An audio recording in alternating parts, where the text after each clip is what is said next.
Thank you very much. Thank you very much to everybody who participated in these very lively discussions. I think we got a lot of ideas and a lot of proposals, and I think we should also organize this panel, of course, also with the help of the colleagues, not in the sense to complain again, there's much to complain, to criticize, and so on, but what should be done? Because at the end of the day, if we are politicians, if we are experts, if we are mayors or deputy mayors, whatever, I think we want to use some ideas who came from here personally, or at least appeal to those who are responsible to change things. We don't have to repeat what is functioning well, and in respective, because still have my European hat sometimes on, in respective to many other countries who do not everything on anything, who do just take some thousand refugees. Europe is doing quite a lot, one has to say that, with all the deficiencies we have to see on the other hand, but we should see the glass filled with some water, but of course not with enough water, and maybe it could be wine or coffee or tea or something which is tasting better, but we should not, because otherwise we will not be heard. If we say to our citizens everything is bad, they will not listen to us. If we see things can and should be improved for all of us, not only for one group, then I think we can be heard and we should do it. So my question would be to you, very briefly, to say, what are the maybe 3 most important points you want to have changed in order that you can do your job? Your job as mayor, your job as somebody who is working with refugees, and so on. That is important. At the end, I will ask those, the politicians, 3 politicians, or, well, at least the 2, the national politician and the EU politician, and of course Gerald Knaus, because he certainly will write a new report after our discussions here to take up the points, to make some things very clear. But okay, let's principally go around, and no long statements, but after what I've heard or your experience, what should be done in order to improve the situation which I have to deal, and who would be responsible for doing it? Dimitrios, παρακαλώ. Thank you very much. I will speak based on my experience the last months. Sometimes it is difficult to see the big picture because we do micromanagement every day. By the way, Dimitrios is Deputy Mayor of Chios. I didn't mention that, please. Thank you. During the last year, we learned a lot from the management of the refugee crisis. We have overcome ourselves sometimes. Sometimes we managed to respond in a good way, sometimes we made mistakes. Currently, it seems to be a relatively quiet period, and I think it is a good opportunity to take a small breath and prepare for the challenges that lie ahead. Soon the winter is coming, it's very important, and this must not be forgotten. The geopolitics of our neighborhood have changed again. The next outbreak of the crisis should not find us without a plan A or B or C, whatever. In my opinion, we must focus on 4 things. The first one, upgrading the existing facilities in order to accommodate refugees in a proper and sustainable way. Most structures at this time are made based on specifications to accommodate guests for a few days. We must ensure immediately better living conditions for refugees, having in mind family life, privacy, entertainment, and so on. The second thing, ensuring the sense of security of local communities. A number of tools can be used, including social work and probably police presence. The change made to the way of life of the communities was rapid and should be addressed in a systematic and scientific way. The third one, provision of incentives for local communities that face the consequences of the refugee crisis with severe impact on economic activity. These incentives could be anything from tax exemptions or development measures. And the fourth one is to work on communication, to work on communication to the refugee population, the communication to the local communities, the communication of these two communities each other, and of course the public image of all this situation. So, thank you. Thank you very much. It's a very good example of brevity and of clearness, and if we can have that by email, then we have already some very good conclusions. Thanks very much. Okay, Marco, you had a lot of discussion in different groups, so what kind of conclusions do you draw for your work generally? As a person that is working to assist the refugees here in Greece in this specific crisis, I would like to focus on what we could do to improve the situation with the refugees that are now in the mainland in Greece. So keeping in consideration the particular situation of these refugees and the particular situation of Greece.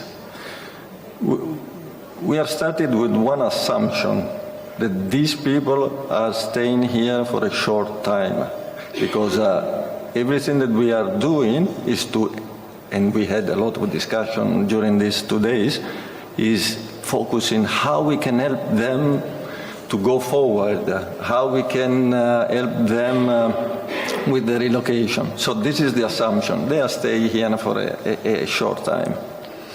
On the other side, we are in a country, Greece, that is going through a painful economic crisis, where resources are already limited for the local population, particularly where the capacity to give services to the local population is impaired, is difficult.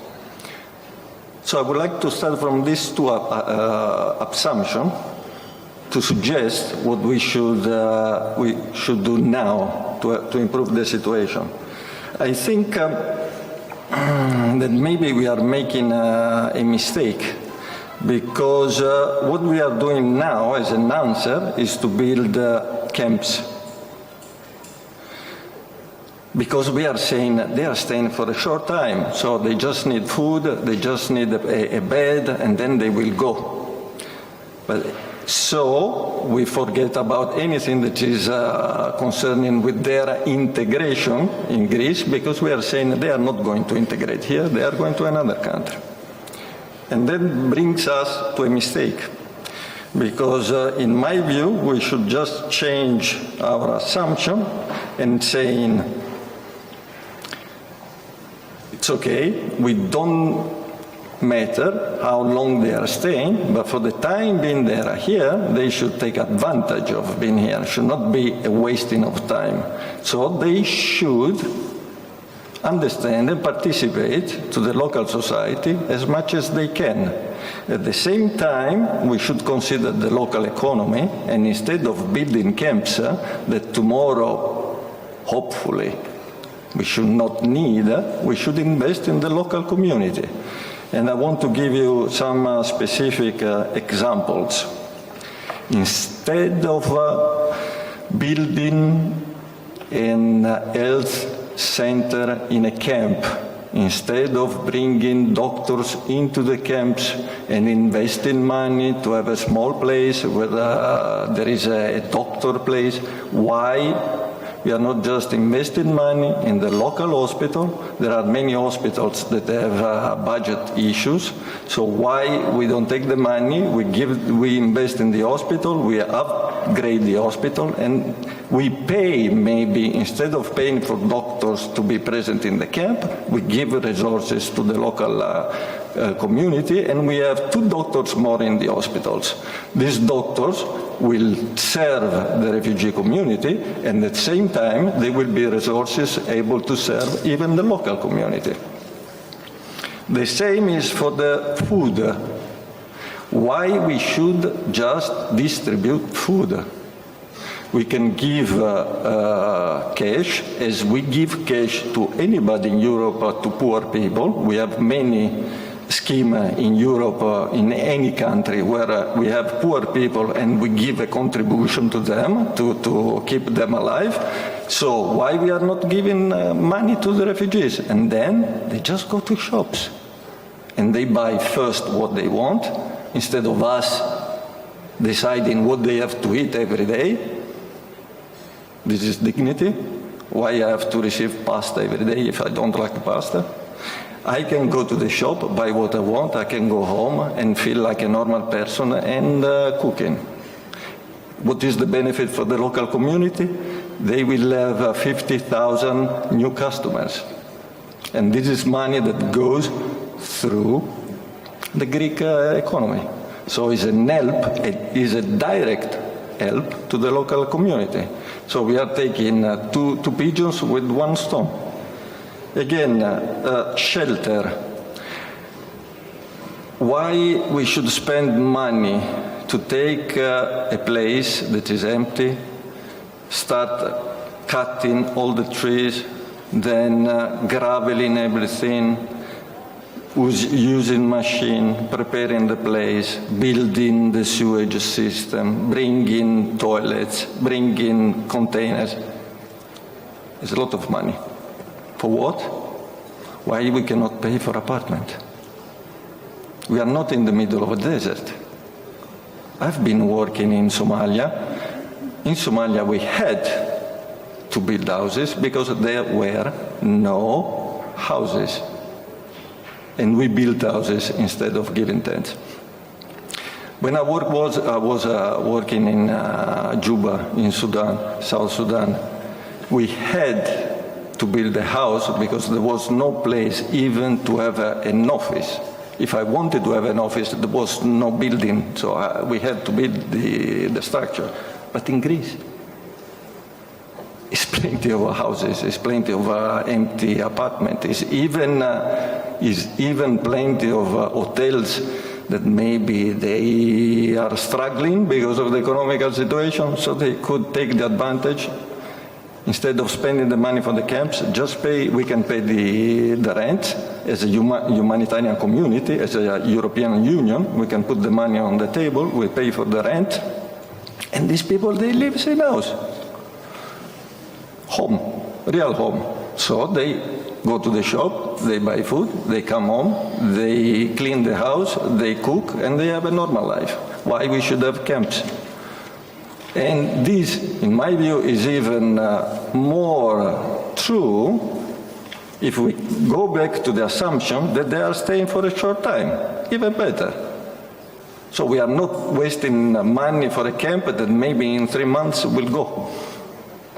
And again, I mean, we can go on, and particularly I would like just to touch one issue, education. Now we are talking, what is going to happen in September? So there are already talks about building schools in the camp. Why so? Why so? These refugees are living in towns, are living close to villages. There's plenty of schools. There are empty schools because there are not children enough to keep the school open. So just open the normal school and prepare a program to include these children in the normal schools. That's it. Thank you very much for your very concrete proposals, one concerning food. And the next one I want to ask is a chef, and he would like to cook more perhaps, and at least he did a lot and could cook for us all the next time, the next meeting. Hassan, what would you expect, or what would you propose would help your life immediately? Thank you so much. About the food, I'm agree with Mr. Marco. Maybe we have to give them some cash, money, because all the military camps, the people, they throw the food. Like you can see them in all the camps. And sometimes the food is not healthy. And it's disgusting food. Like imagine everyday boiled potato, everyday pasta, everyday, like the same food every day, every day, every day. So we can help them with some cash money, or we can help the organizations. I was working with the organization, Kura organization, and we start to give the port 1,500 fresh sandwiches every day with the volunteers. It's a good idea, and we can also I think the cash money is the best solution, or you can work with the organizations if you find somebody to manage it. And I have some points.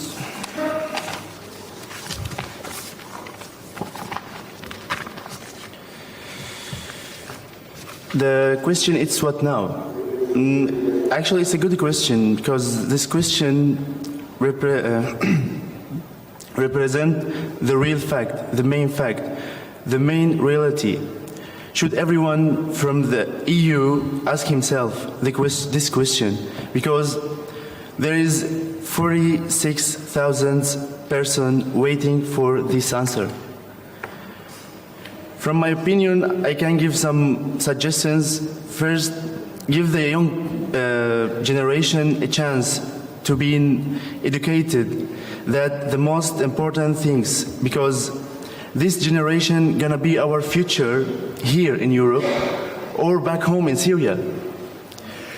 They should be like engineering, doctors, something else, because they're gonna rebuilding themselves, their homelands or EU in the future. And also we have to look a positive outlook for refugees, because all the children, they're waiting for a good future. We left our countries and our home, our jobs, because somebody behind a desk decided to destroy our life. Yes, it's a war, and everybody knows what's mean war. They destroyed our lives, but we still have hope. Why? Because if you have a family or children, you will do all your best for them. You will fight just to survive for your family or your children. We left our country because we believe in our power just for our families to be to survive. Because they are our future. We pay high price just to save them. And all the world, they called us refugees. Okay, we are refugees, but war refugees. That's the difference. And why we decided to come to EU? Because it's the land for human rights. And I would love to say thank you so much, because now I can see there's really people, really they take care about the human rights and the refugees. And what now? We have to take advantage for refugees. We have to teach them, like children in the schools, because they will be the future for EU or back home in Syria. And I don't know why some people, they think some people, they think we are like homeless people or terrorists or like animals. The social media, you know, they don't know we are human. They don't know, like, we have like all the human in all the world. Like, we have artists, engineers, doctors, students. But now we have to stop the war, I think, because they destroyed our culture, our civilizations. Unfortunately, we can't. But we can do something for these people. We can share our ideas together. We can, with the refugees, we can share our business. We can teach them also. You can learn from them also at the same time. And that's it. Thank you so much. Thank you very much. I think what is very important, we discussed it also in other groups, is not only the human aspect and human rights aspect, but also what you can offer for us and for your country once maybe there is peace. Because you have qualification, you have engagement, you have energy, and that is also important, to think not to come as a poor guy who says, please help me, but as I have something to offer. So you can also learn from me, and I can learn something from you. Okay, Anthony, you followed the 2 days critically, and what would you draw conclusions for the future? Yeah, I have some ideas. Of course, I was not prepared for taking part in the panel, but I will just share with you some views. First of all, I think there is a necessity for a real, common and well-defined European policy on migration. Greece cannot become the dump member state of refugees in case of a dramatic increase of refugee flows in the future. All member states need to respect and agree on a common approach in practice, in reality. The second thing which I want to share, and it was said also by Marco, is that Greece undergoes a severe economic crisis. There's huge unemployment, especially youth unemployment. We have about 400,000 young professionals and seeking employment on another somewhere else outside Greece, which means are new era refugees who have left Greece the last 1 to 3 years, and in fact is the best, let's say, quality of part of our population. So one has to take in mind this. Also have a dramatic cuts of salaries and pensions, huge increase of taxation, which means that this goes beyond the tax possibilities of both businesses and individuals. We have closing of small and medium-sized businesses, even big businesses. So this is the environment of the country. Another aspect which is important is that municipalities, as I represent the municipality of Samos, are not institutionally part of the refugee work. Funds are not allocated, and maybe the exception of Athens, which is a very rich municipality, compared to because of numbers, but not money-wise, but numbers. I mean, we lost half of our employees in 3 years. In 3 years, okay. But if you 12,000, we have 650. But you have a population. What's the population of Athens? Official. 600,000. 600,000. Okay. So. We are the capital. Yeah. Municipalities of 20,000 or even less, 5,000, of course, their financial resources are. But I'll give you an example that out of the 240 million euros given to refugee assistance to Greece, municipalities got 4.8 million. Out of 240 million, the funds allocated to municipalities all over Greece to tackle the refugee problem is 4.8. And institutionally, municipalities have no right to deal anything else but collecting the garbage. Which means they're outside of the data, although they have to be part, because of course the citizens know the local authorities. So on the migration fund of the European Union has to be allocation of funds in order to put municipalities in the work. Practical thing has been told a lot in our today's speed up the asylum seeking procedures. We need some assistance of that. Maybe a European something has to be created in order to have more police, more asylum personnel, coastal guard, and now I want just to come to this newly established European Coast Guard. I don't know if it's the correct name of the institution. This will show a common approach, a common European policy. So it's important that this will be able to function and function with successfully in order to show to citizens as well that Europe is doing something specific with success.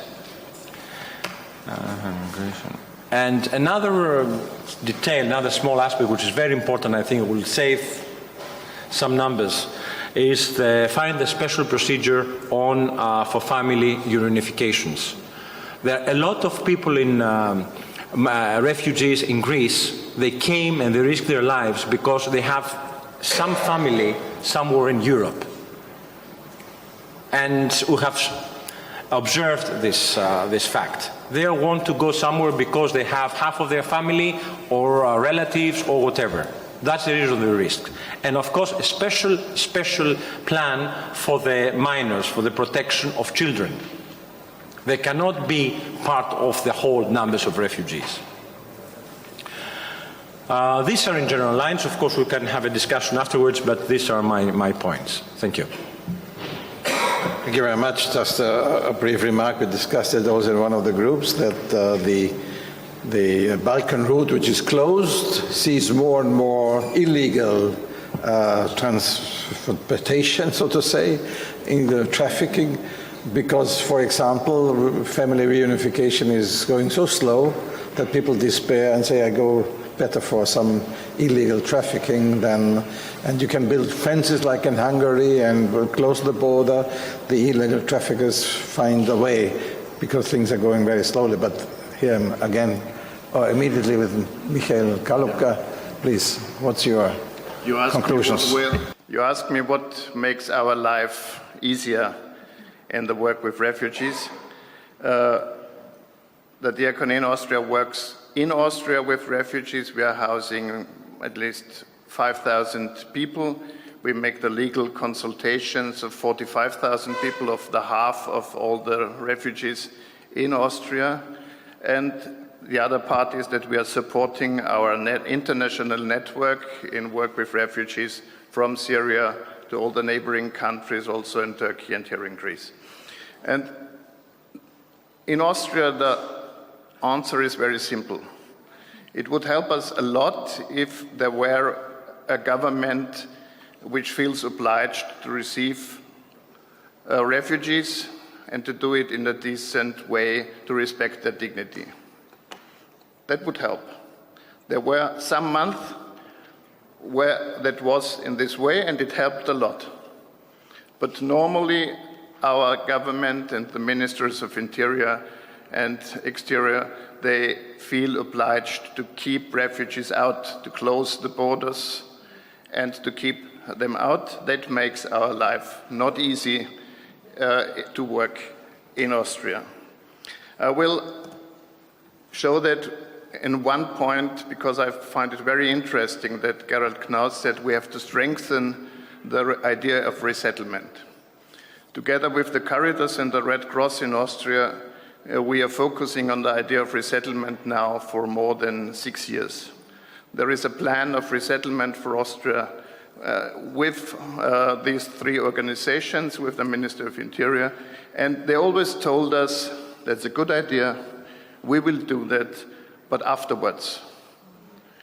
If all the preconditions are fulfilled, that we have closed the border, that we have no problems, and that will never work, because everybody feels that all the problems are solved.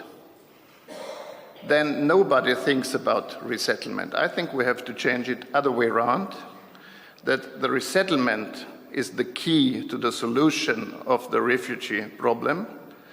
And then we have to have resettlement in such numbers, 500,000 a year to Europe, that the people are able to decide, do I want to make a legal program, or do I want to give my life to smugglers and to risk my life?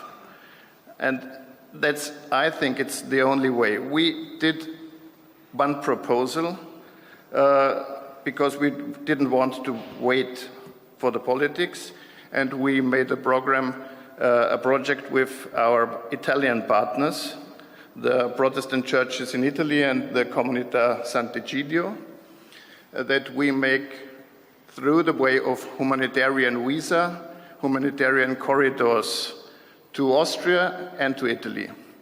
We did the project together. We made an assessment in Morocco and in Lebanon, and we go to the Minister of Interior and to the Foreign Ministry.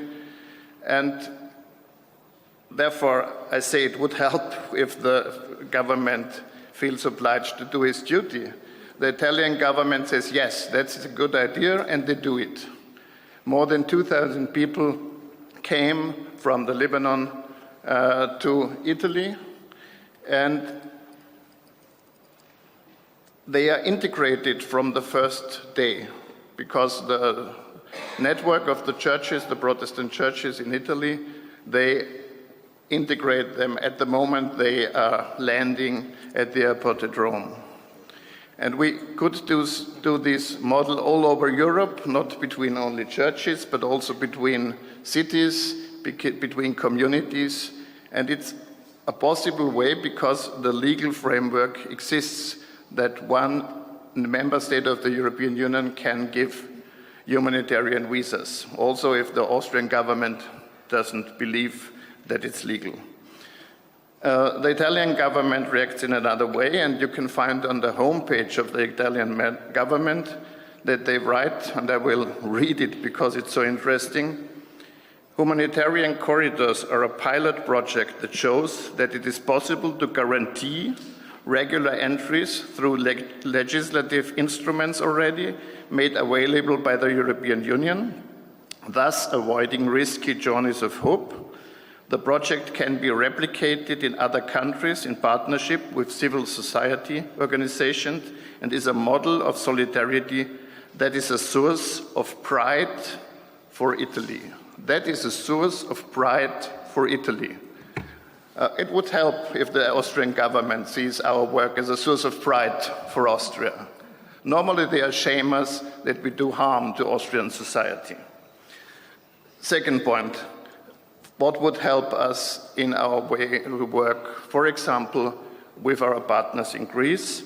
And I think there are other instruments, relocation, family reunification, but you have to speed up these instruments.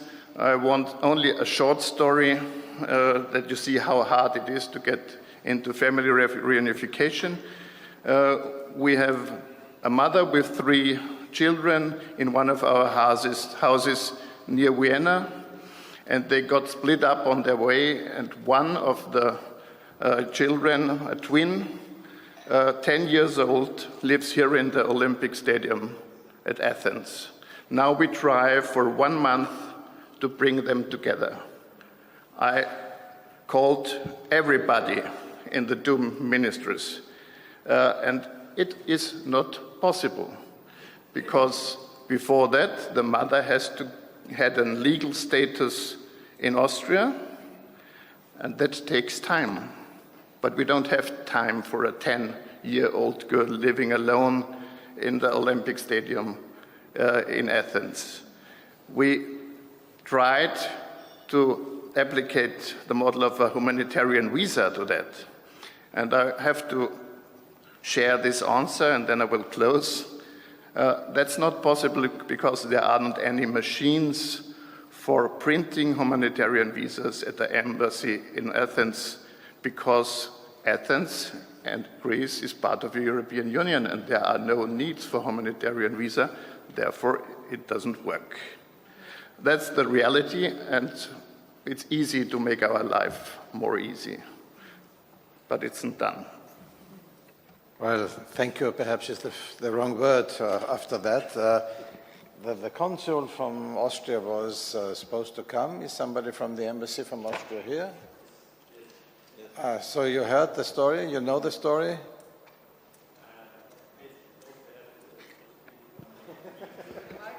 But maybe the mic for the colleague, because it's a very specific case, but at least we have some...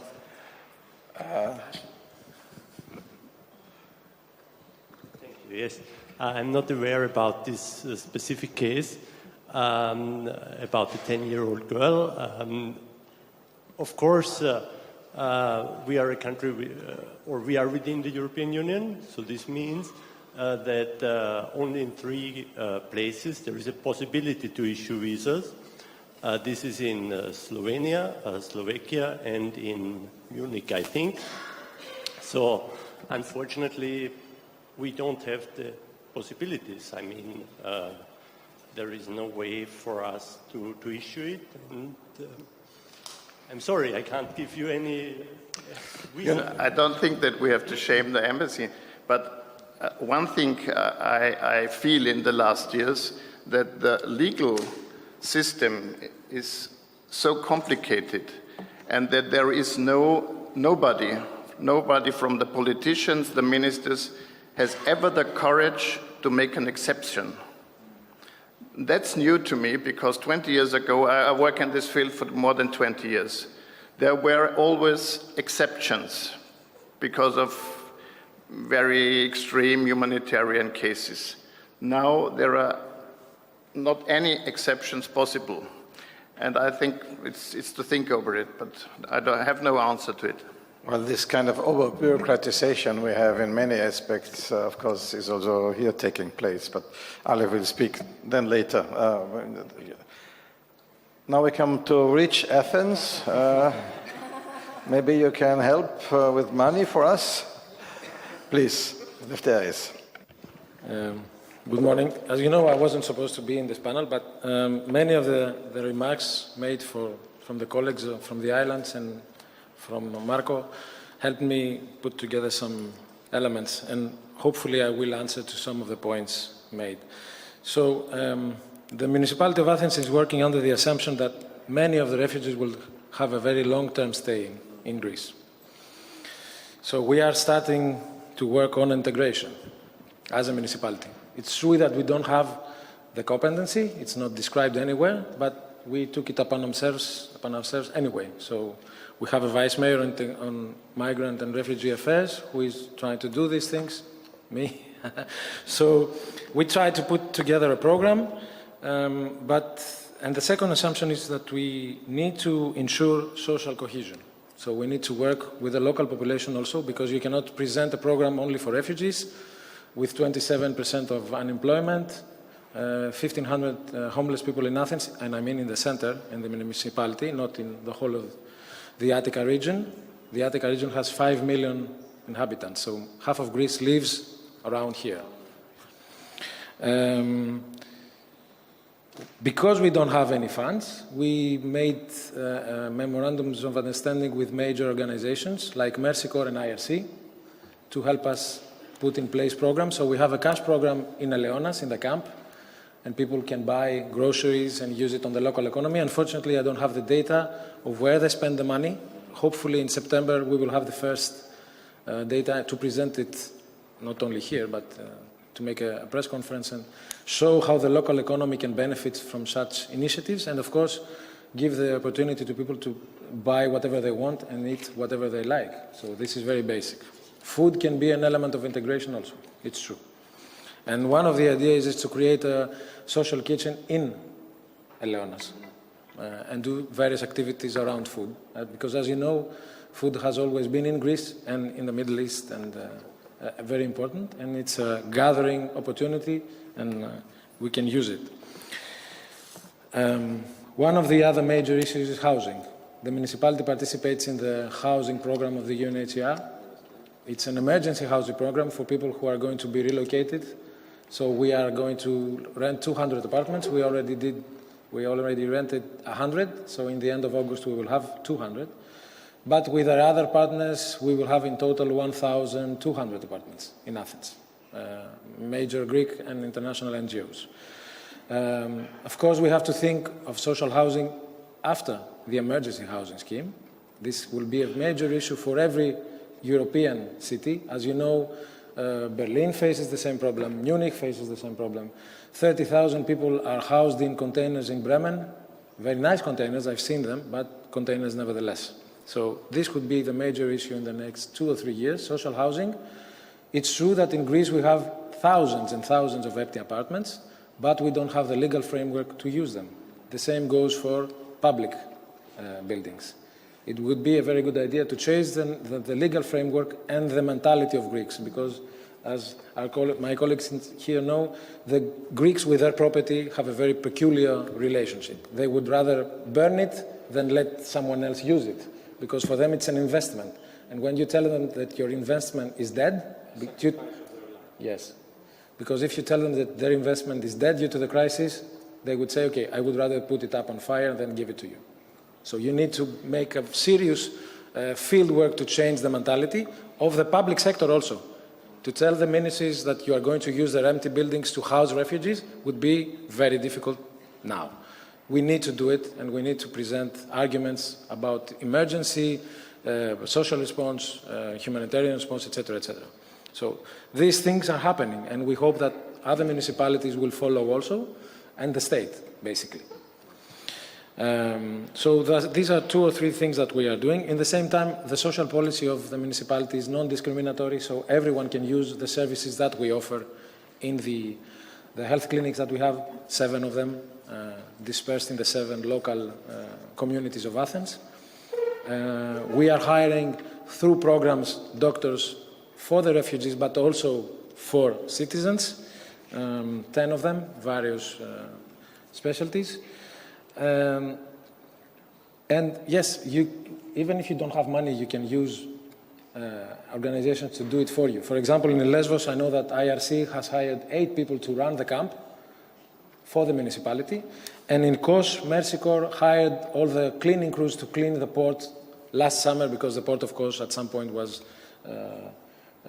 overwhelmed with people. And then when people left, the port was in a very bad shape. And Mercy Corps hired all the cleaning crews in the island and paid for cleaning up the port. So there are such type of possibilities, even if the state can help, or the European Union, because it's true they gave very few money to the municipalities. And I would like to add with 3 maybe proposals to what to do. One of them is to, and I see it over there on the board, separate the humanitarian, the security and financial agenda from the humanitarian integration agenda. These are 2 completely different things. And unfortunately, as you know, the Greek government and the European Union used the refugees during the negotiation on the debt relief. Willingly or unwillingly, they did. And this was very bad.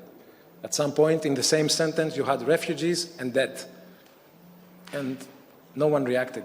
It was, yes, very quickly, fortunately, very quickly it was dismissed, but it was on the table for a period of time, and this is very unfortunate. 2 is to allow cities, I think that Mr. Swoboda said it yesterday, allow cities to do things, give them the possibility to act, because they will do most of the work on integration. For example, the mayor of Athens has launched an initiative called the Solidarity Cities Network that involves all the capitals of the EU member states. In April, during the Dutch presidency summit in Amsterdam, and all of the capitals signed, strangely enough, even Budapest and Prague and the Visegrad cities, which is a huge success politically for the time being. And through that initiative, we hope that we can have an exchange of good practices and policy and put pressure on the European Union. And second, we started signing symbolically agreements with cities to transfer refugees from Athens to the other cities. For example, we have an agreement with Barcelona. They will take 100 refugees. It's not possible to happen because this is an agreement between governments. But we hope that if other cities do the same thing, we can have a change of policy. This can be very interesting. It will take some time, but it can be very interesting. And Amsterdam has asked us to check if we can sign an agreement on unaccompanied minors. They're very interested. So we'll see if this will go through. But these things between cities are very important. As you know, there's a huge discussion around the role of cities in the European Union, but also in the global level, what cities can do in those issues. The last 6 months, I think that the Commission has understood that cities can play a very important role and has gave strong positions to the cities. The various commissioners, I think Commissioner Avramopoulos, Timmermans, etc., gave a role to the cities, and hopefully this will go on. And the third one is an issue that I think that we will find in front of us in the later years, social housing. This will be the biggest issue in the world in the next few years. 65% of the population of the earth will live in cities by the year 2050. 6.5 billion people will live in cities. So add to that the refugees, internal displaced, migrants who left Greece. There are 470,000. It's a brain drain for Greece. So if you take all these numbers together, cities will have to carry a huge weight. So the discussion on housing, and as you know, Habitat 3 is coming up in October, and this is one of the major issues, housing policy of cities. I think those three issues are very important for us. Thank you. Thank you very much. Thank you that you joined us. Now, there was a very left-wing poet who wrote a poem about plan, and he said, you write a plan, and then you write another plan, and no plan will work anyway, which was a bit strange because it was from the communist German Democratic Republic, but he saw the realities. So I would ask Gerald Knaus if he will write another plan, or if he will try to implement, or let's say to make some additions.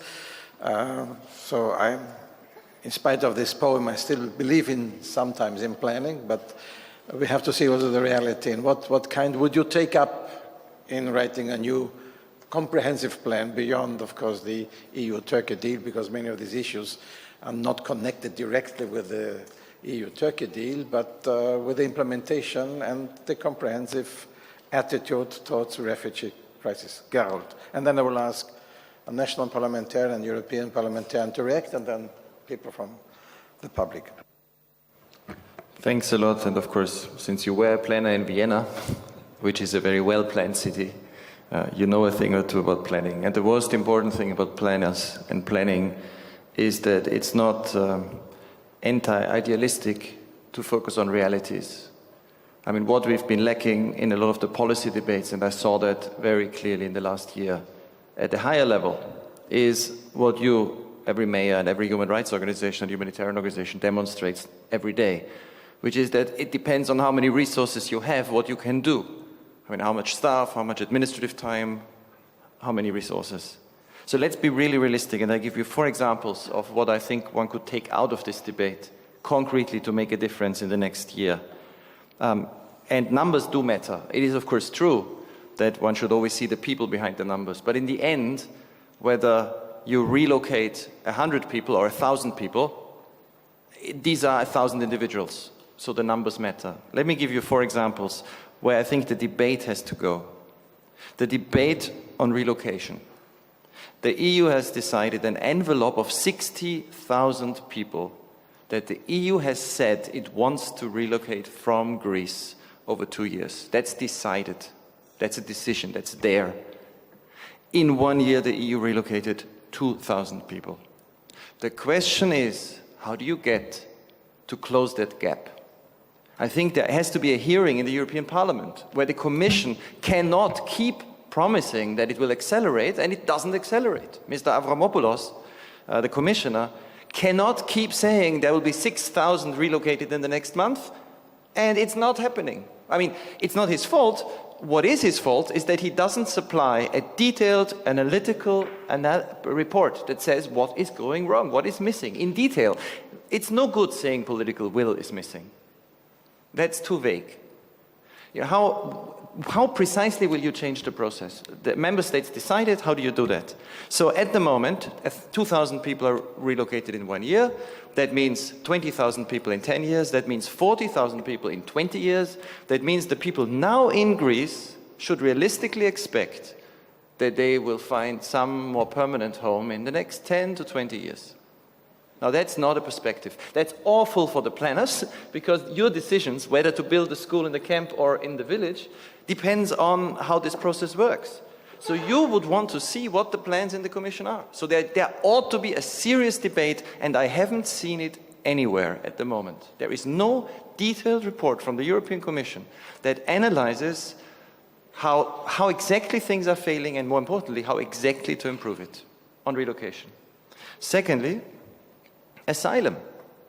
I mean, Greece, at the beginning of this year, I know the head of the Greek Asylum Service said that the capacity of Greece to deal with asylum applications is around 1,500 a month for an office of around 270 staff, in which there were around 120 case workers at that time. Now, this is actually normal for a country the size of Greece. It's completely inadequate for a country on the periphery of Europe where 800,000 people come through. Of course, no country in Europe could cope with that. At this moment, in the report the European Commission writes regularly on the EU-Turkey agreement, the basic question of the capacity of the Greek Asylum Service is not discussed. It's not in the report. I mean, it's just amazing. We wrote a report about the report. We said, here are 4 questions any parliamentarian, journalist, human rights workers, mayor needs to know from the Commission. What exactly is the capacity in the Greek Asylum Service? What is the plan to build it up? What is the plan of the EU to help? So then we know, can the EU and Greece together deal with 1,500 or 3,000 or 6,000 asylum claims in a month? Depending on this, you can then plan everything else. Again, I think this would be an interesting subject to explore in more detail. I do not understand why there isn't a high-profile European mission with somebody responsible. I mean, the EU has a mission here in Athens. It's a Dutch economist who was here already for the economic adjustment strategies. He has an office that is not visible. He never talks to journalists.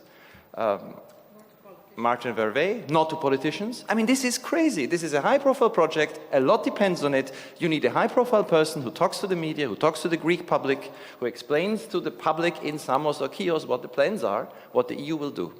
That was the second point, on asylum capacity. The third point, on resettlement, what Michael Chalupka talked about.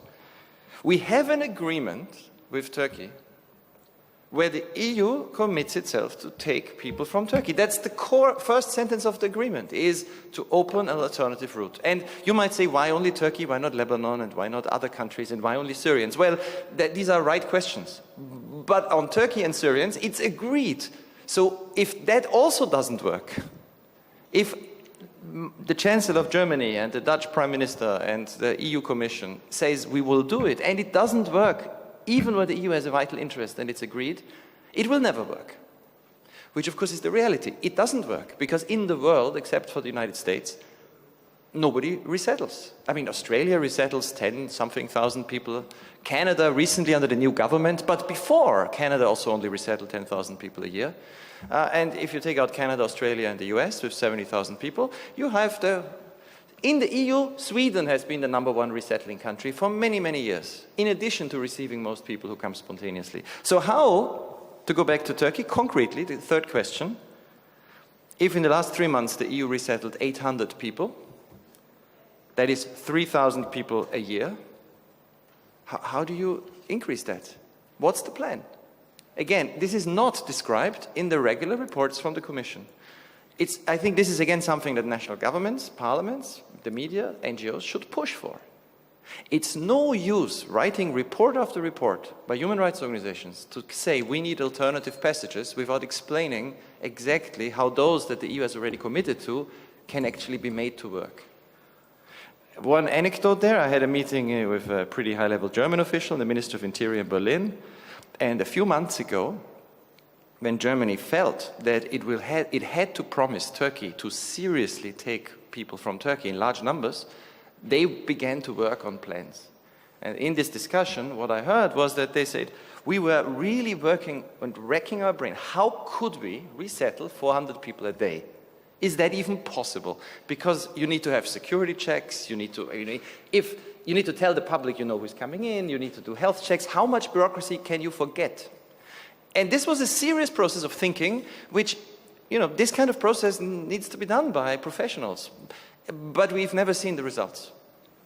Fourth point, and that's the more delicate one, but it's crucial. The EU-Turkey deal, which has saved lives because it stopped people drowning in the Aegean, but which only becomes an ethical deal if it's combined with resettlement and fair asylum processes in Greece that are fast. But it also depends on Turkey being a safe third country. I think every NGO, every human rights organization in the world has an interest in Turkey being a safe third country, if for no other reason that it's the country of most refugees in the world. So we want Turkey to be as safe as possible because 3 million people depend on this. Now, what we need to work on is how to achieve that. That is not impossible. I mean, Turkey is safe for the vast majority of the refugees that are there. That's why also many flee. But there are also serious problems. There needs to be somebody in the EU who regularly works out on all these issues with the Turks.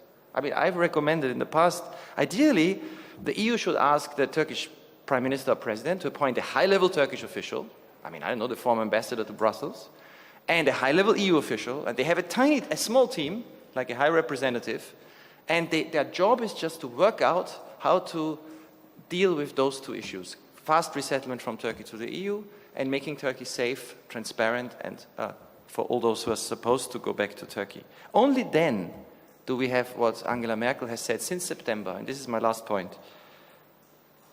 What is an illusion, although it is tempting, is to believe we can go back, or will ever go back to the easy passage through the Balkans we had in the last half year of 2015. I mean, in the end, there was only one politician in Europe left defending this, which was the German Chancellor. I mean, she was the only one who had some protest when the Balkan route was closed. I mean, the only one who said, don't do that. We won't go back to that. And that means that we have to address the issue how to combine control of borders with humanitarian action. And the sooner we are realistic and say how to bring up the relocation rate 5 times in the next 6 months, how to bring up the rate of asylum processing in Greece 5 times in the next 6 months, how to increase resettlement from Turkey, and how to work the Turkey safe, and have specific plans and say how it will work. The sooner we have this plan, it's not a new plan, it's just making this old one work, the better for everyone.